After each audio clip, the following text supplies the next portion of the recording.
சொந்தங்கள் அனைவருக்கும் அன்பார்ந்த வணக்கம். இன்றைக்கி வெள்ளிக்கிழமை பிரம்மமுகூர்த்த பூஜை 22வது நாள். பார்க்கலாம் வாங்க, வீடியோக்குள்ளே போகலாம். எப்பயும் போல் 4 மணிக்கு எழுந்து ஃப்ரெஷ்ஷப் ஆகிட்டு அந்த வாசலில் மஞ்சள் தண்ணி தெளித்து இன்றைக்கி கோலம் போடலை. ஏன்னா இன்றைக்கி அமாவாசை, ஆனி மாதம் வரக்கூடிய அமாவாசை. எந்த ஒரு அமாவாசை நாளிலும் நம்ம வாசலில் கோலம் போடக்கூடாது. ஏன்னா அமாவாசை நாளில் நம் முன்னோர்கள் நம்ம வீட்டுக்கு வருவாங்க அப்படிங்கிற ஒரு ஐதீகம் இருக்குது. அதனால் நம்ம வாசலில் கோலம் போட்டு வச்சுருந்தோம் அப்படின்னா நம்ம வீட்டில் ஏதோ விசேஷம் அப்படின்னு சொல்லிட்டு நம்ம வீட்டுக்கு வர்ற நம்ம முன்னோர்கள் வராமல் அப்படியே போயிடுவாங்கன்னு சொல்லுவாங்க. அதனால் கோலம் போடுறத தவிர்த்துருவேன் எப்பயுமே அமாவாசை நாளில்.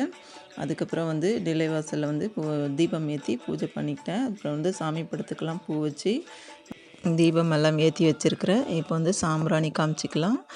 இன்றைக்கி அமாவாசைங்கிறதால நான் குலதெய்வ வழிபாடும் செஞ்சேன். பிரம்ம முகூர்த்த நேரத்தில் எனக்கு முன்னோர் படையல் போடுறது இல்லை. அதனால் நான் குலதெய்வத்தை வழிபாடு செஞ்சேன். நீங்கள் முன்னோர்கள் வழிபாடு செய்கிறவங்க சாயந்தரம் 6 மணிக்கு மேலே குலதெய்வ வழிபாடு செய்யுங்க. அப்படி குலதெய்வ வழிபாடு செய்கிறவங்க வடக்கு திசை பார்த்து ஒரு நெய் தீபம் ஏற்றி குலதெய்வமே வசி வசி அப்படிங்கிற மந்திரத்தை சொல்லி வழிபாடு செய்யுங்க. உங்களோட குலதெய்வம் உங்களுக்கு அருள் புரிவாங்க. அது மட்டும் இல்லை, முன்னோர்களுடைய ஆசீர்வாதமும் உங்களுக்கு கிடைக்கும். உங்கள் குலதெய்வத்தினுடைய அருளும் உங்களுக்கு பரிபூர்ணமாக கிடைக்கும். நான் பிரம்ம முகூர்த்த நேரத்தில் நான் குலதெய்வத்தை வழிபாடு செஞ்சேன்.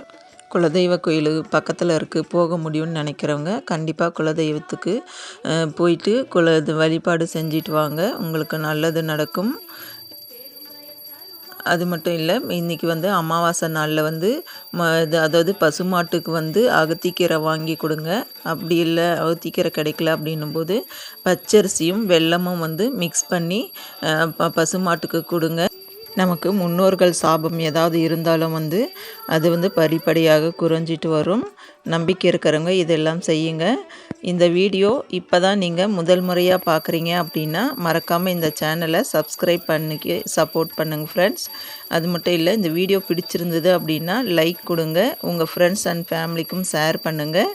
எல்லாரும் எப்போதும் சந்தோஷமாகவும் ஆரோக்கியமாகவும் இருக்கணும்னு உங்களுக்காகவும் நான் கடவுள்கிட்ட வேண்டிக்கிறேன். அனைவருக்கும் நல்லதே நடக்கும். இந்த வீடியோ பார்த்த அனைவருக்கும் ரொம்ப நன்றி.